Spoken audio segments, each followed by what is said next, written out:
na carta aos Hebreus, o livro de Hebreus, que não é bem uma carta, é mais um livro do que uma carta. E a gente tem aí o slide da nossa série. A nossa série se chama Sem Sombras de Dúvidas. A perfeição de Jesus em Hebreus. E hoje nós vamos começar essa série. Eu preciso dizer que o livro de Hebreus é talvez o meu favorito do Novo Testamento. É um livro incrível, maravilhoso. Algumas pessoas acham difícil e por isso não leem muito, não estudam muito. E eu espero que essas mensagens aqui te ajudem a entender um pouco a beleza dessa carta, desse livro tão importante. A nossa mensagem de hoje se chama O Sumo Sacerdote Perfeito, Revelação Celestial. Nós vamos ler lá em Hebreus capítulo 4, do 14 ao 16, daqui a pouquinho. A carta aos Hebreus, Mateus, eu vou precisar bastante de você agora, tá? Para me ajudar aqui, a gente caminhar junto aí nos slides. A carta aos Hebreus, pode passar já, inclusive, isso. Pode passando que vai aparecendo, isso. A gente não sabe exatamente quem é o autor de Hebreus. Eu vou te falando, tá, Mateus? Isso. É certo que o escritor conhecia os seus leitores e os leitores conheciam o escritor. Mas, à medida que o tempo foi passando, a igreja perdeu a autoria dessa carta. A maior parte dos comentaristas diz que não foi Paulo, porque o grego, aí tem que ser quem conhece, quem entende, a construção do grego, o jeito de usar as expressões, o jeito de construir a frase, não é característico de Paulo. Dizem os hebraístas, entendedores, que leem, na verdade, no grego, né, os especialistas em grego, que não é o jeito de Paulo escrever. E aí fica a pergunta, então, quem foi? E aí, ao longo da história da igreja, muitos nomes foram levantados. Lucas, o evangelista. Apolo, sabe aquele Apolo que Paulo diz, foi Apolo que regou, Apolo que plantou, Paulo que regou, ou Paulo que plantou, Apolo que regou, o que importa é que tudo é Cristo, somos todos de Cristo. Aquele Apolo. Alguns dizem que era Priscila, grande companheira de Paulo. Semana passada eu achei tão bonito, né? O pastor Pedro Bracará esteve aqui, meu querido amigo, pregando. E ele falou um negócio tão bonito, né? Como que as mulheres, desde o início, sempre foram importantes na vida da igreja. Como que a igreja de Cristo Jesus não faz diferença entre homens e mulheres, entre gregos e judeus, entre livres e escravos. Priscila foi uma grande cooperadora do Senhor na igreja primitiva. Alguns dizem que foi Priscila. Eu diria que essa semana a gente vai celebrar o Dia da Mulher. Talvez essa semana, a minha opinião é que foi Priscila. Só para a gente ficar contextualizado. Alguns dizem que foi Silas, o companheiro de Paulo, que estava preso com Paulo lá em Filipenses. Lá em Filipos, né? Na carta aos Filipenses a gente lembrou disso quando a gente estudou. Alguns dizem que Timóteo. O fato é que nós não sabemos. E esse é um daqueles mistérios que a gente vai levar para a eternidade e perguntar para o Senhor na eternidade. Afinal, quem escreveu a carta aos Hebreus? Quem escreveu o livro aos Hebreus? As evidências são muito escassas. Pode passar, Mateus. Aí, os destinatários são provavelmente uma segunda geração de cristãos. Essa segunda geração, por quê? Porque eles dizem que eles receberam de forma indireta o Evangelho. Ou seja, já é um pessoal que recebeu de quem ouviu em primeira mão. Já se passou, a gente tem que lembrar que antigamente as pessoas viviam menos, né? Então, uma geração passava mais rápido. E aí, uma outra coisa que é interessante é a gente pensar quando a carta foi escrita. E aí é o terceiro ponto, que muitos entendem que essa carta foi escrita para uma comunidade em algum lugar perto de Jerusalém, ali na Palestina, na região da Palestina. A gente também não sabe para quem ela foi escrita. A gente não sabe exatamente quem são esses para quem a carta foi escrita. O fato é que a carta não traz nenhuma referência à destruição de Jerusalém. Jerusalém foi destruída por Tito, por o general, em 70 depois de Cristo. E a carta não fala nada sobre a destruição de Jerusalém, sobre a destruição do templo. Então, a maior parte dos comentaristas estudiosos entende que Hebreus foi escrito um pouquinho antes da destruição de Jerusalém, provavelmente nos anos 60. Nos primeiros anos ali, por volta do ano 60, depois de Cristo. E aí a gente chega, pode passar, Mateus, na abertura dessa carta. A gente não vai ler a gente não vai estudar esse texto hoje, mas é impossível começar falando de Hebreus sem falar desse texto. Porque esse é o chamado prólogo da carta aos Hebreus. É um dos textos mais lindos e mais conhecidos e mais importantes do Novo Testamento. Esses primeiros 4 versículos. E o autor, dizem, que os comentaristas, que esse prólogo é de tal importância, que todos os grandes temas da carta estão aí. E que depois o autor só vai voltando e vai recuperando os temas que ele já falou nesses primeiros 4 versículos. Para quem é da geração TikTok, fala, não vou ler a carta inteira, ler esses 4 versículos, já está bom, né? O autor, ele coloca nesses 4 versículos tanta beleza e tanta coisa importante, que às vezes a gente precisa ler, para entender o que ele está falando. E Hebreus 1 diz assim, 1. No passado, Deus falou muitas vezes, e de várias maneiras aos nossos antepassados, por meio dos profetas. Acho lindo isso.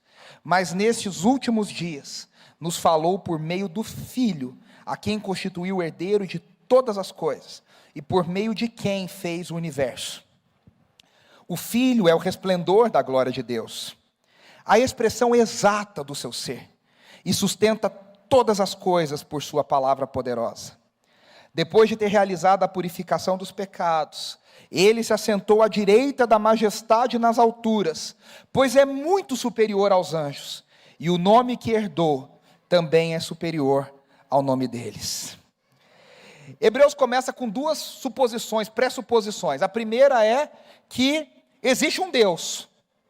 Eu acho interessante, que nem Gênesis. Gênesis não começa provando que Deus existe. Gênesis começa atestando que Deus existe. No princípio criou Deus, os céus e a terra. Hebreus, da mesma forma, ao falar dessa mesma criação, dessa mesma coisa que Deus fez em tudo, ele diz, no passado Deus falou, de várias maneiras.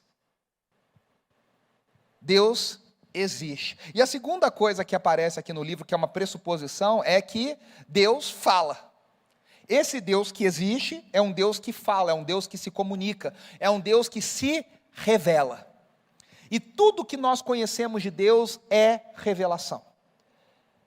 Ao contrário de outras áreas da ciência, onde as pessoas podem se debruçar sobre o objeto estudado, podem olhar no microscópio, podem ver célula, pode fazer teste, pode colocar. Quando nós falamos sobre o estudo de Deus, a gente não tem como colocar Deus no microscópio, a gente não tem como ver Deus, não tem como testar Deus. Tudo que nós sabemos dele, nos foi revelado, nos foi dado pelo próprio Deus, que quis que nós o conhecêssemos. E aí, o autor de Hebreus também pressupõe que Deus se revela de uma forma sobrenatural. Isso aqui não está claro aqui no texto, mas está implícito, porque diz, ele falou de muitas vezes, de muitas maneiras, através dos profetas. Como é que Deus falava através dos profetas? A gente não sabe se os profetas ouviam uma voz, se tinha uma clareza, provavelmente ouviam uma voz. Moisés viu, o maior dos profetas, Moisés viu a sarça se queimando e não se consumindo. Moisés ouviu a voz que saía da sarça. Muitos profetas tiveram experiências profundas com Deus. O Deus que se revela é um Deus que se revela de maneira sobrenatural também. É um Deus que se manifesta de uma maneira sobrenatural. E aí, agora, o autor de Hebreus afirma uma coisa, por mais lindo que tenha sido tudo que Deus fez através dos profetas. E aí os hebreus estão lembrando, Puxa, Deus falou com Abraão. Deus falou com nosso pai Abraão, lá no meio da terra de Ur. Deus falou com Moisés no meio do deserto. Deus falou com Elias, Deus falou com Eliseu. E cá entre nós, as histórias dos profetas são de arrepiar, são lindíssimas. Elias e Eliseu, então, assim, de cair o queixo as histórias, São coisas absurdas, de lindas, assim, de sobrenaturais, de estranhas, é tudo envolvido nessa história. E aí eles estão aqui pensando, aí o autor de Hebreus vai dizer, mas agora, ele falou de uma maneira mais poderosa, ele falou de uma maneira melhor, ele falou de uma maneira mais clara, e aí os caras estão pensando, como é que ele falou mais claro do que com Isaías, do que Elias, do que Eliseu, do que Moisés, como é que falou mais claro que isso? E ele está dizendo, ele nos falou através do seu próprio Filho, a quem ele constituiu herdeiro de todas as coisas. E aí ele cita o Salmo 110 que nós lemos no começo, por isso nós lemos no começo. E ele disse, esse filho foi colocado à direita do Pai. A mente de um judeu aqui já está soltando fumaça, porque ele nunca pensou dessa forma. Primeiro que Deus eram duas pessoas. Aí para desespero deles, eles iam falar que era três ainda. Mas eles achavam que Deus era um único Deus. E agora a fé cristã defende que Deus é único, mas Deus é três. E esse Deus, agora encarnado no Filho, a pessoa do Filho encarnada em forma humana, está sentado ao lado direito de Deus, o Pai. Por quê? Porque ele foi obediente. Ele fez aquilo que dele esperava e foi obediente até a morte, como diz o apóstolo Paulo. E depois foi ressuscitado ao terceiro dia, e agora subiu aos céus. E ocupa um lugar mais exaltado do universo. O trono mais honrado do universo. O assento VIP, mais VIP do universo. É o assento VIP que Jesus sentou ao lado do Pai. E aí ele está dizendo que ele é, como diz o versículo 3, o resplendor da glória de Deus, a expressão exata do seu ser. Aqui o autor de Hebreus ecoa João, quando ele diz, e vimos a sua glória, glória do unigênito do Pai. O autor de Hebreus está dizendo, você quer ver a glória do Pai? Você olha para a pessoa do Filho. Nós vimos a glória do Filho, porque ele é a exata manifestação da glória do Pai. Então, o Antigo Testamento pode ser chamado de uma história redentiva que Deus veio construindo. A gente tem muita dificuldade para lidar com o Antigo Testamento e o Novo Testamento. A igreja brasileira tem os extremos. Talvez você já tenha vivido em igrejas assim. A gente tem aqueles que parece que o Novo Testamento e o Antigo Testamento são a mesma coisa. Aí o pessoal bota kippá, toca shofar, tem menorá, tem bandeira de Israel, você faz bar mitzvah, faz barbaracá, festa dos tabernáculos e tal. Aí você fala, caramba, peraí, viramos todo judeu? O cara é filho de pai, como diz o Chico Buarque, o meu pai era paulista, meu avô pernambucano, o meu bisavô mineiro, meu tataravô baiano. E o cara está com kippá na cabeça. Aí você fala, mas é judeu de alguma... Não, nunca pisou em Israel, nunca viu, nem conhece um judeu. Mas usa um kippá porque ele acha que ele precisa se judaizar para viver o Evangelho. Do outro lado, tem um outro pessoal que fala o seguinte, esquece o Antigo Testamento. O que passou, passou, vamos viver o novo. Problema de quem veio para lá, bom que nós estamos aqui. E aí o cara esquece o Antigo Testamento. Recentemente, um pregador brasileiro aí, que não mora no Brasil, causou um estardalhaço na internet, porque ele falou que Jesus desprezou a lei. Que ele falou, nós temos que viver a nova criação, o novo evangelho. E aí, não entendeu nada. O que acontece é o seguinte, que a Bíblia é uma história só, o Deus é um só. Deus tem eu sempre falo dele para vocês, desse cartunista que eu gosto, que ele fala, ele não é cristão, né? E eu sempre reforço isso, e aí ele mostra o pai escrevendo a Bíblia, e mostra Jesus escrevendo a Bíblia. Então é como se Jesus escrevesse o Novo Testamento e o pai escrevesse o Antigo Testamento. E o pai está assim, fogo, sangue, fumaça. Aí Jesus, primeiro que Jesus é hippie, na história dele. Aí Jesus está todo com paz e amor aqui, o negócio, e aí Jesus está assim, amai-vos uns aos outros. E aí o pai olha para ele e fala, o que você está escrevendo aí? Tipo assim, como se fossem dois deuses diferentes. A Bíblia é uma só, a história é uma só. A gente precisa encarar o Antigo Testamento e o Novo Testamento, o que Cristo fez, à luz do que Deus construiu desde Abraão, desde Adão e Eva. Olha que interessante essa figura. Pode passar, Mateus? Isso, clica. Pode passar. Né? Isso, a gente já falou isso aí. Exatamente. Olha que interessante. A gente vê aqui embaixo, como se fossem os profetas e os escritores do Antigo Testamento. E lá em cima do monte tem os apóstolos e os escritores do Novo Testamento.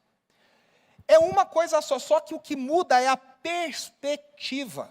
Ao longo da história, à medida que a história foi acontecendo, as coisas foram ficando cada vez mais claras. Isso é chamado de revelação progressiva das Escrituras.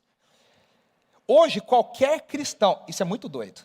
Hoje, o cara que se converteu, ele já sabe mais coisas sobre o Evangelho do que o profeta Isaías, por exemplo. Por isso que Jesus disse que o menor no reino dos céus é maior que João Batista. Porque João Batista foi o cara que fechou a porteira do outro lado. Foi o último dos profetas do Antigo Testamento. Embora ele esteja no Novo, Jesus não tinha morrido e não tinha ressuscitado. Por isso que Jesus diz, o menor no reino dos céus é maior que João Batista, porque essa revelação vai se tornando cada vez mais clara. E aí Jesus é o ápice dessa revelação. Agora não tem nada mais claro. O que a gente espera agora é uma revelação maior de Jesus, para a gente vê-lo como ele é. Mas Jesus é o ápice dessa revelação. E aí, então primeiro, o Filho é aquele por meio de quem Deus fez o mundo. O prólogo diz isso. O mundo foi criado por meio do Filho. Depois ele diz, o Filho é a pessoa por meio de quem o Pai realiza os seus propósitos de salvação. Ele fala purificação dos pecados. O Filho é quem colocou em execução o plano de redenção. E aí, por último, o autor de Hebreus diz que o Filho é herdeiro de todas as coisas. E a gente está com Filipenses fresquinho na cabeça. Por que ele é o herdeiro de todas as coisas? Porque ele abriu mão da sua glória. Ele se despiu da sua glória. Ele foi obediente, se tornando um de nós. E foi obediente até o fim. E por isso Deus lhe deu o lugar mais exaltado e o nome mais exaltado. A gente até falou isso. O nome não é Jesus. O nome é Senhor. O nome é Senhor. Então, tanto a divindade quanto a humanidade de Cristo são afirmados no próprio. E veja só, para o autor de Hebreus é imprescindível que Jesus seja tanto Deus quanto homem. Jesus precisa ser 100% Deus e 100% homem. Porque se Jesus não for 100% Deus e não for 100% homem, todo o argumento de Hebreus cai por terra. Porque a excelência de Cristo está no fato dele ser uma pessoa com duas naturezas, a natureza divina e a natureza humana, coabitando e convivendo de forma plena. Isso na teologia tem um nome difícil, se chama união hipostática de Cristo. As duas naturezas não se anulam e nem brigam entre si, mas Cristo é plenamente Deus e plenamente homem. Por isso que ele é uma pessoa única na história. Aí ele termina no versículo 4 dizendo que o Filho está colocado acima dos anjos. Ele é pré-existente, ele é o criador do mundo, ele sustenta o universo, ele é herdeiro de todas as coisas. A outra coisa importante é que Hebreus vai trabalhar com uma ideia de continuidade e descontinuidade. O que significa isso? Há coisas do Antigo Testamento que foram cumpridas em Jesus e que agora não precisam acontecer mais. Um exemplo são os sacrifícios. Hebreus é claro ao dizer que Jesus ofereceu um sacrifício único e suficiente. Por isso que você não traz bode, não traz ovelha e não traz pomba na igreja para oferecer. Porque Cristo ofereceu um sacrifício de uma vez por todas. Isso não acontece mais. Acabou. Porém, há muitas outras coisas que Cristo ampliou e amplificou, e essas coisas continuam. Ou seja, há continuidade. Então, primeiras continuidades. Aqui no prólogo. O Deus que falou no passado é o mesmo Deus que fala no presente. Deus falou de muitas formas, de muitas maneiras no passado. E hoje, o que é o hoje? Você fala, mas esse livro foi escrito há 2000 anos atrás. O ano passado já não está valendo para hoje. Mas a gente compreende que depois de Cristo é o hoje na história da igreja. É uma mesma era. O Espírito foi derramado. Cristo está sentado nos céus. A igreja de Cristo está na terra. Esse hoje, ele fala de outra maneira. Ele fala através do Filho.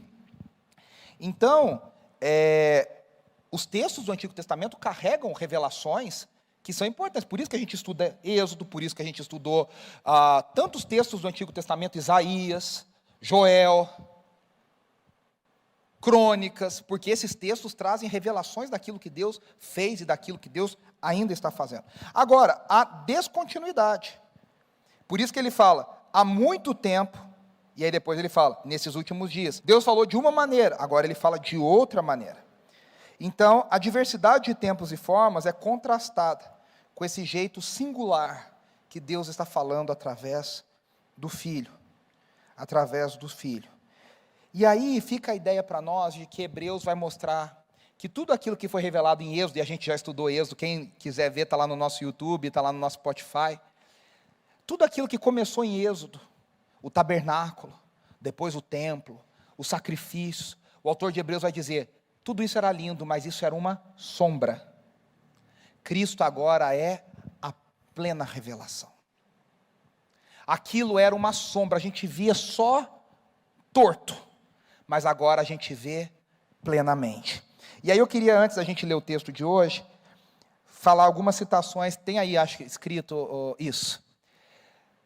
Mateus, pode passar isso. O F.F. Bruce diz assim, grande teólogo, escritor bíblico, de comentários bíblicos, a carta aos Hebreus é uma obra-prima da teologia do Novo Testamento, apresentando Jesus Cristo como cumprimento de todas as promessas do Antigo Testamento. O grande teólogo, escritor, pastor A.W. Pink diz assim, a carta aos Hebreus é um testemunho poderoso da suficiência e superioridade de Cristo em todos os aspectos. O teólogo puritano John Owen, do século XVI, diz assim, o livro aos Hebreus é um oásis de riqueza espiritual e teológica para aqueles que desejam mergulhar nas profundezas do conhecimento de Deus. O príncipe dos pregadores, Charles Spurgeon, diz assim, Hebreus é como um santuário, de onde em todos os lugares se veem as glórias de Cristo. Bonito isso, né? Vamos ler o texto juntos?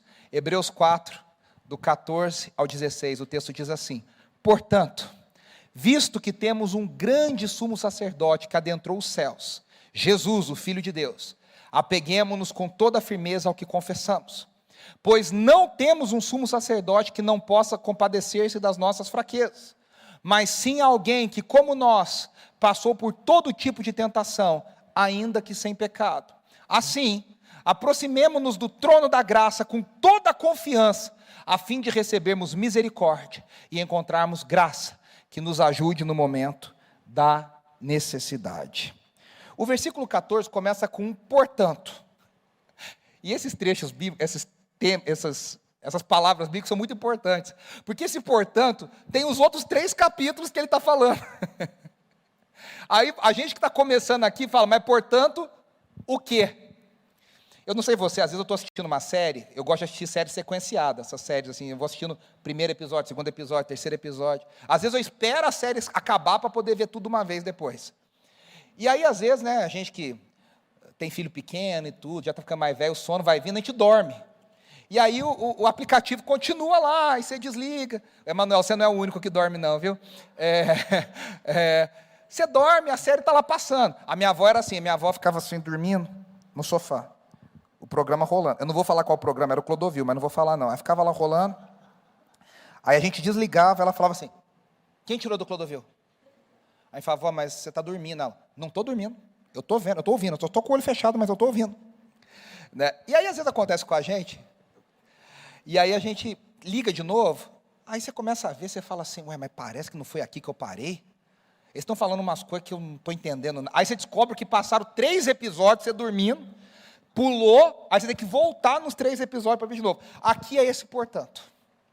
Você fala, mas que portanto é esse? O que está envolvido? E aí Paulo vai falar o autor de Hebreus vai falar algumas coisas. Ato falho, né? O que está envolvido? A primeira coisa é que a gente já viu como a carta começa. O Deus que se revela, e essa revelação máxima encontra expressão em Jesus. Agora veja só que interessante. Gente, presta muita atenção. O autor de Hebreus trabalha com um pressuposto que é muito verdade. Toda revelação de Deus gera uma resposta. Vou falar de novo. Toda revelação de Deus gera uma resposta. Seja para a incredulidade, seja para a fé. O que significa isso? Deus se revela. Quem não crê, fecha mais o coração. Veja a história de Faraó, por exemplo. Quanto mais Deus revelava, mais o coração de Faraó se endurecia. Eu não sei você, a gente conhece algumas pessoas na vida, que a pessoa está apanhando da vida. Eu não vou falar apanhando de Deus, mas Deus está permitindo as coisas acontecendo. E a pessoa, ao invés de se quebrantar, parece que ela fica mais orgulhosa, mais teimosa, mais coração fechado. Você conhece gente assim? A pessoa está apanhando de todos os lados. Aí você já falou, eu já estava de joelho, clamando, chorando, implorando, Senhor, tem misericórdia. Mas a pessoa está lá, resistindo. E você fala, por que tem um coração tão duro? A gente não sabe explicar. São os mistérios de Deus. O fato é que quando Deus se revela, ou você vai ficar com o coração mais duro, ou você vai ter uma resposta de fé pela graça de Deus. A nossa oração é para que as pessoas estejam prontas, para quando Deus revelar o coração delas, se abrir e gerar fé. Só que diante dessa revelação suprema de Jesus, que o autor está falando, lembre-se disso, ele começa a lembrar do povo no deserto, que teve um coração duro. E aí ele começa a dizer o seguinte: gente, quanto mais a nuvem andava com o povo, quanto mais milagres Deus fazia, mais o coração daquele povo se tornou duro, dos nossos antepassados se tornou duro, ao ponto de Deus falar: vocês não vão entrar no meu descanso. O que é o descanso? A terra prometida. Eles não entraram, andaram, sabe aquela música? Caminhando eu vou para Canaã. Eles morreram no deserto e não chegaram em Canaã. Eles não viram, a musiquinha cantou a viagem inteira e não chegaram. Porque eles se tornaram cada vez mais teimosos, cada vez mais arrogantes, cada vez mais longe de Deus. E aí o autor de Hebreus diz: hoje, ao ouvirem a voz de Deus, não endureçam o coração de vocês. Veja, quanto mais claramente Deus fala, mais forte é a resposta. Se Deus fala meio que torto, a resposta é meio assim. Mas quando Deus falou claramente através do Filho, o autor de Hebreus está dizendo: as pessoas agora vão ter respostas mais radicais. Ou a pessoa vai dar tudo que ela tem para o reino de Deus, ou ela vai se opor com tudo que ela tem ao reino de Deus. Gente, lembra dos evangelhos? Quem odiava Jesus, não odiava Jesus mais ou menos. Quem odiava Jesus com todas as forças. E quem amava Jesus, não amava Jesus mais ou menos. Ninguém no evangelho fala assim: eu gosto um pouquinho de Jesus. Ou dava tudo ou não dava nada. Sérgio Pimenta, grande gênio da música cristã, falecido em 1988, dizia assim: tudo ou nada, pega ou larga de vez. Não tem meio termo com Jesus. A revelação de Jesus é tão clara e tão explícita que ela não tolera meias respostas. Por isso que a gente não pode ficar no meio termo. Ou você é de Jesus, ou você não é de Jesus. Ou é tudo dele, como diz o canto Arautos do Rei, ou não é nada. E aí, o autor está dizendo: muitos viram a revelação no deserto, mas o coração endureceu. O Tim Keller, saudoso e maravilhoso pastor e escritor, diz que o autor de Hebreus está dizendo: a nossa vida é um deserto. O Janires, compositor também maravilhoso do Rebanhão, quem lembra? Minha vida aqui era muito louca, só faltei correr atrás de... Aí ele fala assim, que nesse mundão está sobrando lampião. Ele está querendo dizer: nós estamos vivendo no sertão, está todo mundo aqui, ó, e lampião e lamparina, vela acesa e candeeiro. Ele está dizendo, nunca vai salvar ninguém, ainda vai faltar dinheiro. E ele começa a dizer: a gente está vivendo nesse deserto. Esse mundo é um deserto. Essa vida é um deserto. É luta, é sequidão, é tristeza, é dificuldade. Aí você fala: nossa, que visão maravilhosa da vida que a Bíblia nos traz. Só que o autor está dizendo o seguinte: essa vida no deserto só é possível. Por isso que a música diz: sem Jesus Cristo é impossível se viver nesse mundão. Sem Jesus Cristo não dá. A gente cantava, lembra antigamente? Sem Jesus não dá, sem Jesus não dá para viver, sem Jesus a vida não é. Não dá, não dá. O Tim Keller está dizendo, o autor está mostrando que a vida é um deserto, e ela só é possível, mesmo assim, com Jesus, que é um oásis no meio do deserto, que é fonte de água viva no meio do deserto. E aí, o autor começa a falar de entrar no descanso. E o que é a ideia do descanso? A ideia do descanso é a ideia de salvação. E aí ele está dizendo, quem trouxe a salvação plena foi Jesus. Quem completou não foi Josué na terra prometida. Quem trouxe o verdadeiro descanso. A gente até falou isso na outra série aqui ano passado. O sábado é Jesus. O sábado é uma pessoa. Em Jesus a gente descansa. Sabe por quê? A gente fala: Deus já fez tudo por mim em Jesus. Não há nada que eu possa fazer. Não há nada que eu possa. No dia que você está se sentindo miserável, a gente canta, para a nossa alma: tudo que Jesus conquistou na cruz é direito nosso, é nosso. Não tem nada que eu possa fazer. Ele já fez, por isso eu descanso. E há um descanso escatológico. Ou seja, aquilo que Deus ainda vai fazer, as coisas que Deus ainda vai consertar. Todos nós estamos aguardando esse descanso escatológico, o último dia, o dia que Jesus voltar e todas as coisas se consertarem na criação. Eu aguardo esse dia, você aguarda esse dia também? E agora, no capítulo 4, o autor parece começar o capítulo 4 falando com alguns tipos de crente, que faziam parte daquela comunidade para o qual ele está escrevendo. E cá entre nós, esses mesmos crentes também existem nas nossas comunidades. Se você não conhece nenhum, talvez seja você, mas isso é outra história. Que são aquelas pessoas seguinte, parece que elas estão crendo, mas elas falham em receber. Isso a gente só descobre depois. A gente não consegue julgar a pessoa. A gente olha depois que a vida da pessoa se completou. Gente que a vida inteira participou de igreja, foi aluno de EBD, membro, votava na assembleia, tomava ceia, fazia as coisas, mas o fruto da vida da pessoa não foi um fruto de alguém que conheceu a Jesus. E aí ele está dizendo assim, essa mensagem, essa revelação, só é válida quando ela é acompanhada de fé. Ou seja, não adianta você ouvir e não obedecer, meu irmão. Na verdade, quanto mais a gente ouve, mais condenação a gente traz para a gente, se a gente não obedece. Uma vez eu fui ouvir o querido pastor e missiólogo Ronaldo Lidório, lá em Belo Horizonte. Inclusive está passando por um tratamento de câncer, precisando das nossas orações. O Lidório é um dos caras mais crentes e mais maravilhosos que eu já conheci na minha vida. Aí ele pregando, eu sentado. Aí ele começou a falar, começou a me dar uma coceira aqui, começou a doer aqui, parecia que ele estava falando de mim, aquilo começou a me incomodar, e ele falando, e ele enfiando a faca, e ele é todo bonzinho, você não consegue nem ficar com raiva dele, que ele é tão bonzinho, e ele enfiando a faca assim, falando, mas apertando, chegou no meio da pregação, eu levantei e fui embora. Aí um amigo meu falou assim, mas você está indo embora? Eu falei, tô. Mas você não está gostando? Eu falei, pelo contrário, eu estou gostando até demais, mas se eu ficar até o final, vai ser muita condenação na minha vida, eu preciso consertar essa metade que eu ouvi, eu conserto a metade, depois eu escuto o resto no YouTube para consertar o resto.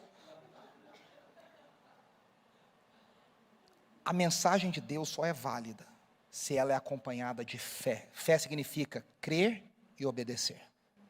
Nada vale, você sabe isso, sabe aquilo, sabe tudo, se não transformar isso numa vida prática de andar com Jesus, de caminhar com Jesus, de ter transformação de Jesus. Eu sei todos os nomes, eu sei isso, sei aquilo, sei versículo, ganho gincana bíblica. Legal, o que você vive? O que você vive? E aí, ele vai dizer assim no versículo, acho que é no 11, portanto, esforcemo-nos para entrar nesse descanso, a fim de que ninguém venha cair, segundo aquele exemplo de desobediência. Aí a grande pergunta que fica é o seguinte, se a gente lesse a Bíblia prestando atenção, às vezes a gente não lê a Bíblia prestando atenção, se ele está falando que Jesus fez tudo por nós, de repente ele fala assim, esforcemo-nos para atingir o descanso. Aí você fala, ou Jesus fez tudo, ou eu tenho que me esforçar. E aí eu queria compartilhar com vocês uma ilustração, para você e eu entendermos um pouquinho melhor. Isso me ajudou bastante. Eu vou ler para vocês a historinha. É um parágrafo. Imagine um viajante exausto, que está perdido em um deserto. Ele está desesperado por água, para ser salvo. Nesse deserto há um oásis maravilhoso, onde flui um rio cristalino. Esse oásis representa a graça de Deus e a salvação oferecida por meio de Jesus. A água do rio representa a obra completa de Cristo na cruz, que nos oferece perdão, reconciliação e vida eterna. O viajante não pode produzir água. Ninguém no meio do deserto fala, vou fazer água. Vou juntar aqui 2 moléculas de hidrogênio e oxigênio e vou fazer água. Ninguém consegue. A água foi dada, está pronta. O que o viajante tem que fazer nessa hora? Se esforçar, tirar o máximo de força que ele tem, para poder chegar e beber da água. É isso que o autor de Hebreus está dizendo. A salvação é Deus que faz, a gente não pode fazer nada, ninguém se salva. O mais rico dos homens, a mais rica das mulheres, não pode acrescentar um nada na sua vida. Mas ao mesmo tempo, Deus permite que a gente se esforce um pouquinho para ver se a gente consegue alcançar a salvação e a graça de Deus que nos foi dada em Cristo Jesus. Por isso que o autor inicia esse texto reafirmando essa exigência de perseverar. Por isso que no versículo 14 ele diz assim, veja só, visto que temos um grande sumo sacerdote que adentrou os céus, Jesus, o Filho de Deus, olha o que ele diz, apeguemo-nos com toda firmeza ao que confessamos. A igreja desde o início tem os seus credos. O credo mais antigo da igreja é o credo apostólico. Creio em Deus Pai Todo-Poderoso, Criador dos céus e da terra, e em Jesus Cristo nosso Senhor, seu único Filho, o qual foi concebido por obra do Espírito na Virgem Maria, padeceu sob o poder de Pôncio Pilatos, ao terceiro dia ressuscitou. E ele vai falando, creio no Espírito Santo, creio na igreja universal, não a do reino de Deus, a igreja que está no reino, no mundo inteiro. Alguns dizem a igreja católica universal, significa a igreja única no mundo inteiro.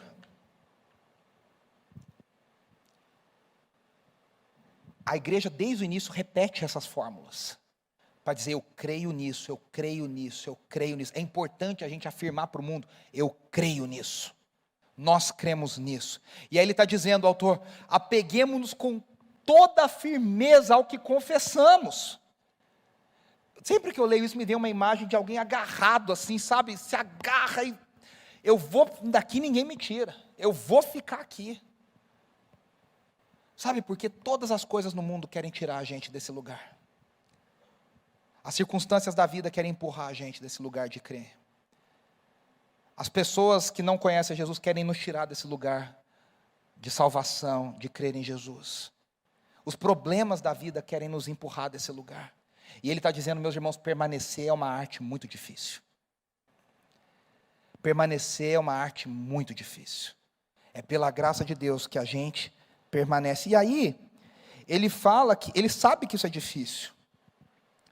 E aí ele diz que Deus providencia duas armas poderosas. E aí ele fala sobre a palavra de Deus. O versículo 13 é aquele famoso versículo, um antes desse, é aquele famoso, o 12 e o 13. São os famosíssimos versículos, porque a palavra de Deus é uma arma de dois gumes. Ela penetra tão fundo e tão profundamente que ela discerne pensamentos e ela discerne intenções do coração. O autor está dizendo, a única coisa que pode mostrar para nós qual é o nosso coração, que às vezes a gente se engana.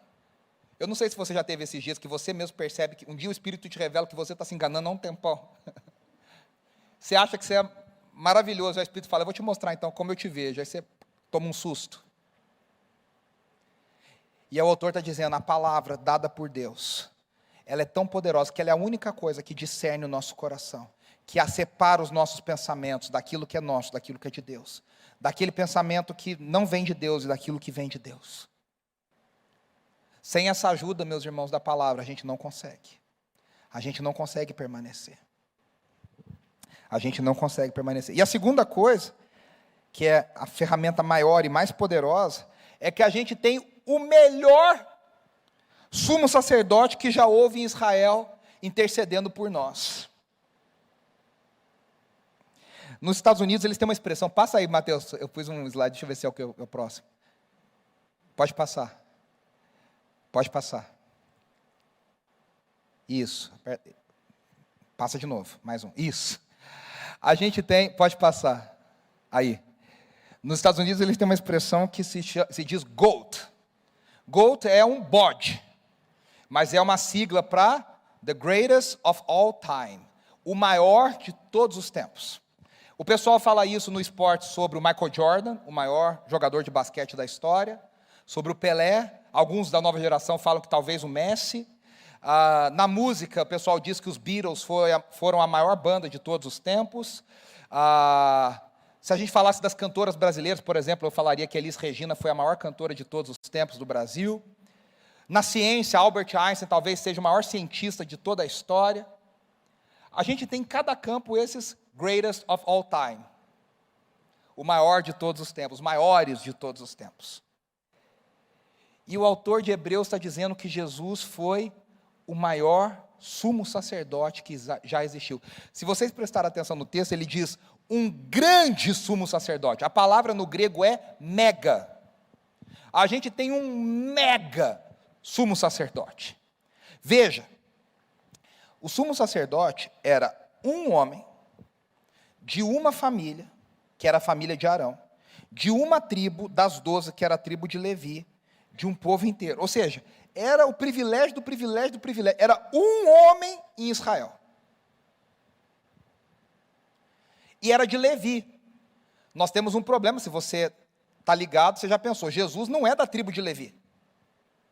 A gente canta que ele é o leão da tribo de Judá, a gente não canta, ele é o leão da tribo de Levi, a gente não canta isso. E para ser sumo sacerdote, só poderia ser da tribo de Levi. Então nós temos um problema, a gente fala sobre ele semana que vem, eu estou dando de João Kleber, mas vai funcionar. Para. O Brasil vai se chocar com o que tem dentro dessa caixa. Esses dias eu vi uma publicação no Instagram falando daquelas revelações do João Kleber. Aí uma pessoa escreveu assim: o que eu mais amei é que essa revelação aqui vem em 10 segundos. Eu perdi uma tarde para ver a pessoa falando isso. E a gente, né, quantas tardes a gente perdia? A gente vai falar essa semana que vem, mas esse problema é um problema sério. E o autor de Hebreus não foge dele, fala sobre ele. A gente vai falar sobre ele na semana que vem. Mas o fato é que o autor de Hebreus diz que a outra arma que nós temos é que Jesus é o maior sumo sacerdote, o melhor sumo sacerdote, o mais completo sumo sacerdote que já houve na história de Israel. E o que o sumo sacerdote faz? E eu quero encerrar, vou chamar os meninos da banda para subir para a gente encerrar. O que o sumo sacerdote faz? O sumo sacerdote intercede em favor do povo. Ele vai a Deus para dizer: Senhor, perdoa o povo. Só que tem um problema. Ele também faz parte do povo. Então todo sumo sacerdote em Israel estava no risco de também ser fulminado junto. Como é que ele entrava no tabernáculo? Com uma roupa cheia de sinos, no dia de Yom Kippur, o dia do perdão, uma vez ao ano, com a roupa cheinha de sinos costurados. Sabe aquelas campainhas de gato? Tipo aquilo, costurado. Uma corda no tornozelo. Porque se ele entrasse e a roupa parasse de fazer barulho, as pessoas de fora falavam: ele morreu. E aí eles não podiam nem entrar para pegar o corpo, eles tinham que puxar lá de fora. Tamanha a santidade. Você já imaginou o medo que essas pessoas, ou esses caras entravam diante da presença de Deus, carregando o pecado do povo inteiro? E o povo do lado de fora pensando: a nossa vida depende desse cara. Será que ele se lavou direito? Será que ele pediu perdão direito? Porque se ele fez uma coisinha errada, Deus vai fulminar todo mundo. E eu não estou aqui falando figurativamente, era literalmente. Todo mundo ia sumir. Então essa figura era uma figura muito importante. E o autor de Hebreus está dizendo: agora que Deus falou através do Filho de uma maneira mais poderosa e melhor, esse mesmo Filho, depois que fez tudo... Gente, é tão lindo pensar isso, eu quero encerrar com isso, para a gente continuar na semana que vem. Eu preciso que você esteja aqui semana que vem para a gente ouvir, para continuar na semana que vem, porque não vai dar tempo de a gente falar tudo hoje. Jesus fez tudo o que fez. E eu tenho certeza que se fosse qualquer um de nós, a gente ia falar: Pai, foi difícil, foi muito pior do que eu imaginava. Agora eu vou tirar um milênio sabático. Vou ficar descansando nas Maldivas espirituais. Aproveitando tudo que eu fiz, descansando, colhendo os louros vendo o pessoal me adorando, ouvindo os cânticos que são cantados para mim. Mas eu vou ficar deitado aqui descansando. Jesus não descansa em nenhum momento. A Bíblia diz que quando ele sobe aos céus, ele imediatamente entra no templo celestial. E ele se coloca ao lado direito do Pai. E ele começa a interceder por mim e por você. Nesse exato momento, Jesus não está descansando. Ele é o descanso pleno, mas ele está intercedendo pelo seu povo na terra. Clamando por mim e por você, para que nós recebamos as bênçãos plenas daquilo que ele conquistou na cruz por nós.